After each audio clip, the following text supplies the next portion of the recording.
Vamos então entender alguns aspectos que diferenciam essas duas peças? Vamos lá.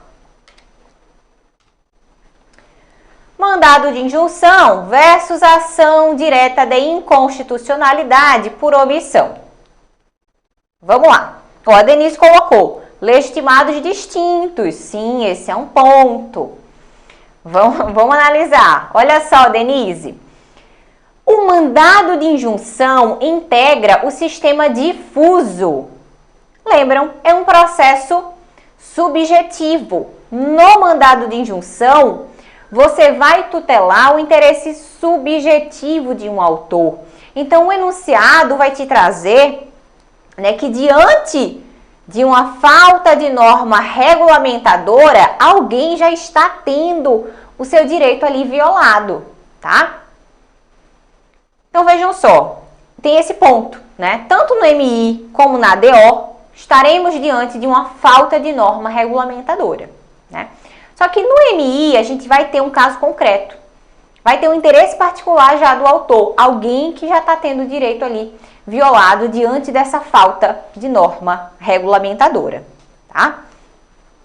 E o MI visa defender direitos fundamentais dependentes de regulamentação. Em contraponto a isso, a gente tem a ADO, que é um processo objetivo, tá? Não estaremos diante de um caso concreto. E a ADO visa defender normas constitucionais dependentes de regulamentação, tá? Então, em ambos os casos, estaremos diante de uma falta de norma regulamentadora, mas aqui no MI, estaremos diante de um caso concreto. E a ADO, estaremos ali diante de um caso abstrato, certo? Vamos avançar agora e falar justamente sobre o que vocês estão colocando aí no chat, os legitimados.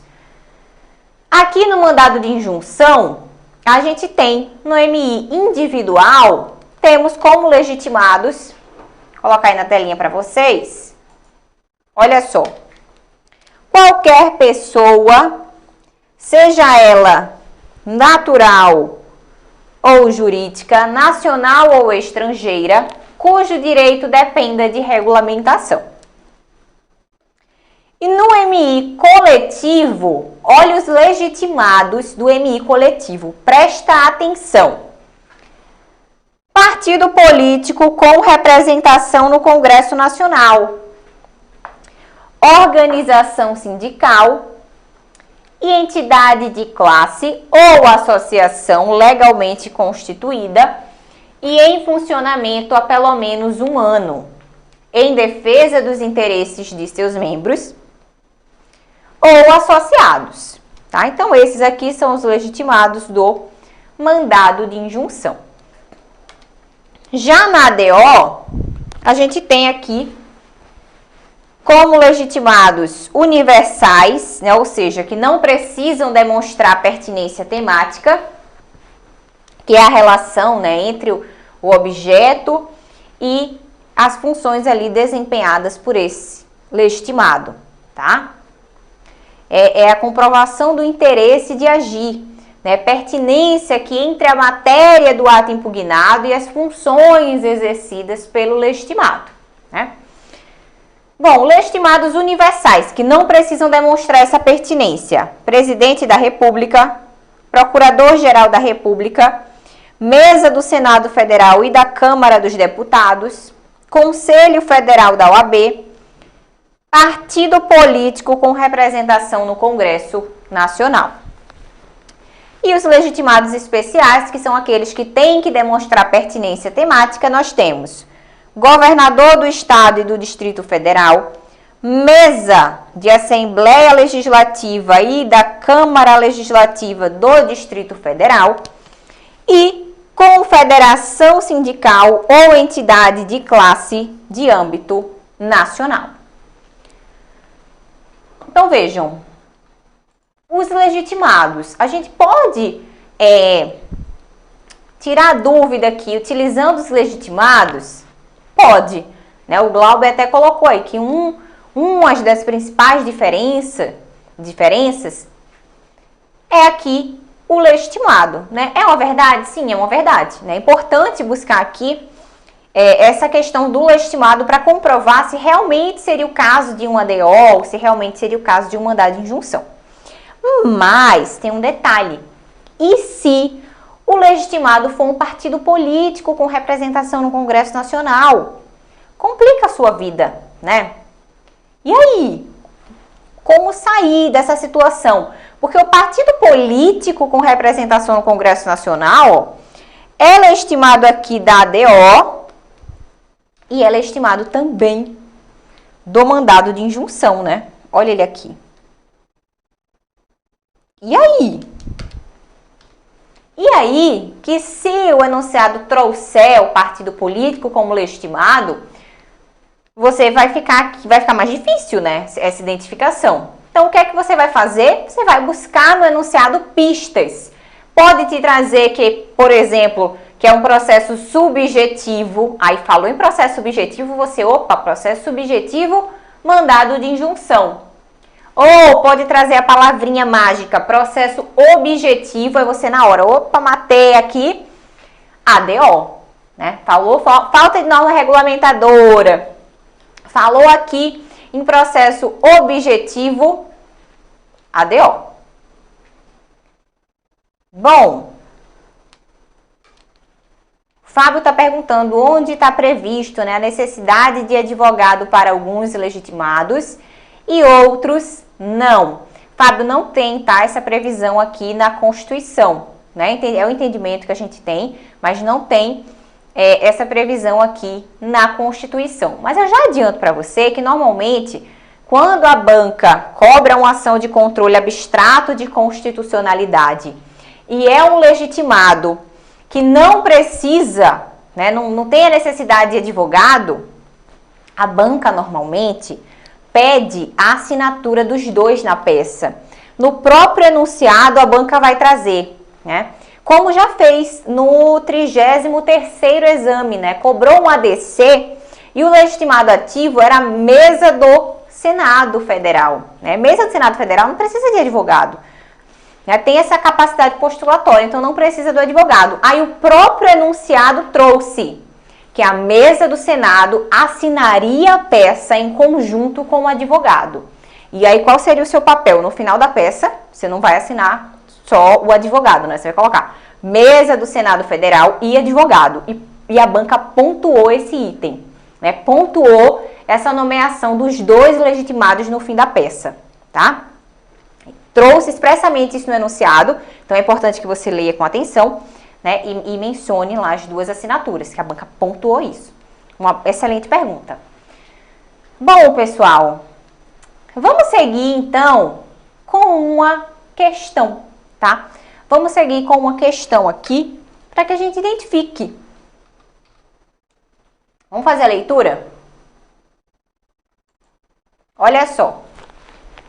Servidores públicos do Estado Beta que trabalham no período da noite procuram o sindicato ao qual são filiados, inconformados por não receberem adicional noturno do Estado, que se recusa a pagar o referido benefício em razão da inexistência de lei estadual que regulamente as normas constitucionais que asseguram o seu pagamento.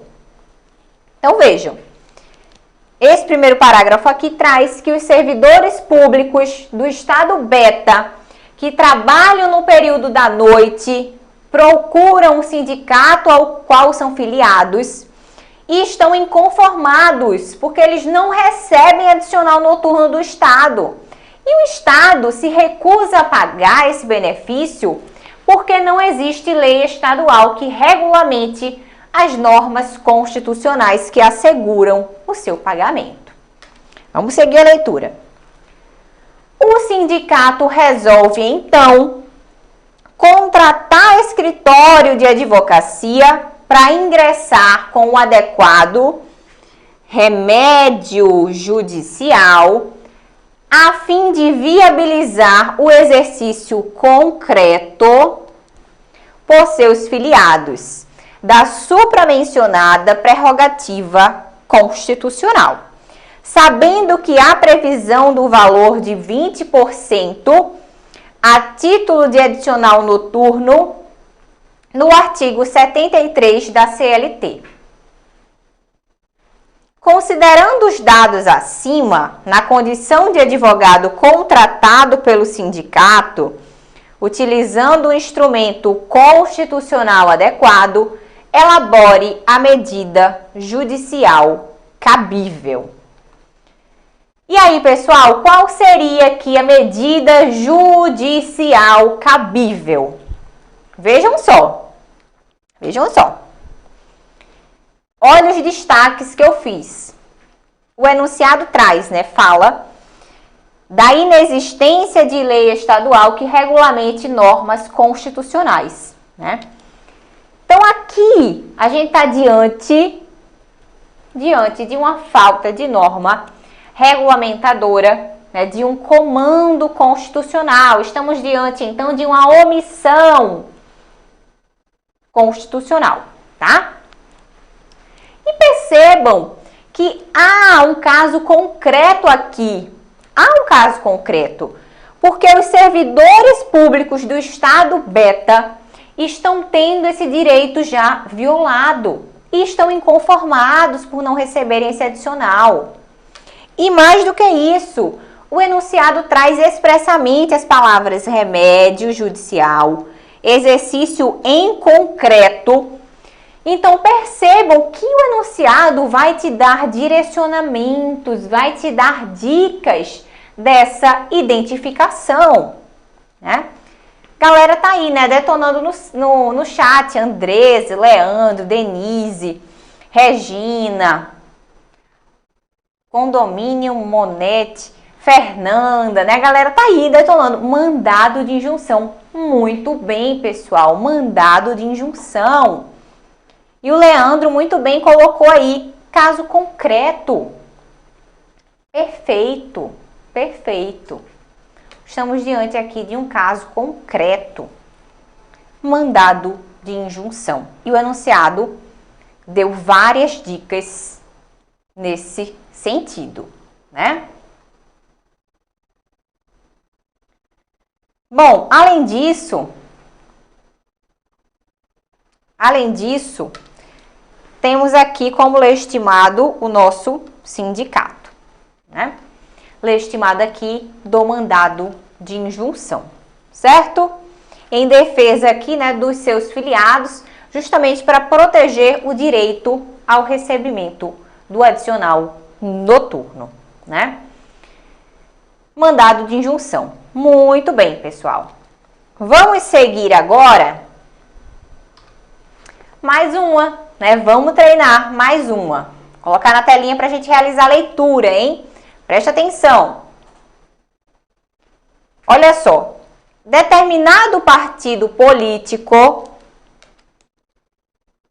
que possui 2 deputados federais e 2 senadores em seus quadros, preocupado com a efetiva regulamentação das normas constitucionais, com a morosidade do Congresso Nacional e com a adequada proteção à saúde do trabalhador, pretende ajuizar, em nome do partido, a medida judicial objetiva apropriada, visando a regulamentação do artigo 7º, inciso 23 da Constituição da República Federativa do Brasil de 1988. Então, veja só. Esse primeiro parágrafo aqui traz, que um partido político está preocupado, O partido está preocupado com a efetiva regulamentação das normas constitucionais, com a morosidade do Congresso Nacional e com a adequada proteção à saúde do trabalhador. Diante disso, pretende ajuizar, em nome do partido, a medida judicial objetiva. Pessoal, percebam que a banca traz palavrinhas mágicas. Você precisa estar atento a essas palavrinhas. Vamos para o segundo parágrafo. O partido informa, por fim, que não se pode compactuar com o desrespeito à Constituição da República por mais de 28 anos. Considerando a narrativa acima descrita, elabore a peça processual judicial, olha só, mais uma vez, objetiva, adequada. A mera citação do dispositivo legal não confere pontuação. Perceberam que a banca traz dicas, vai te direcionando. Então, assim, se você faz uma leitura atenta, uma leitura com calma, buscando essas palavrinhas mágicas, você não vai errar a identificação no dia da sua prova. Mas lembre, essa prova de segunda fase, ela é 50% emocional, tá? A sua capacidade ali de controlar essas emoções, né? Fazer uma leitura atenta ao enunciado para buscar essas palavrinhas e acertar a identificação, tá? Então é importante ter calma, é importante ter cautela para acertar essa identificação, mas perceba que o enunciado vem te dando dicas, tá? Muito bem, pessoal, tá aí, ó, ADO. Galera, uma peça que traz aqui nessa falta de norma regulamentadora e traz várias vezes na peça, né, 2 vezes na peça, a palavra peça processual judicial objetiva, adequada. Palavrinha mágica, tá? Objetiva, medida judicial objetiva, medida de processo objetivo, ações de controle abstrato de constitucionalidade, tá? Então, isso aí, Gilson, ADO, tá?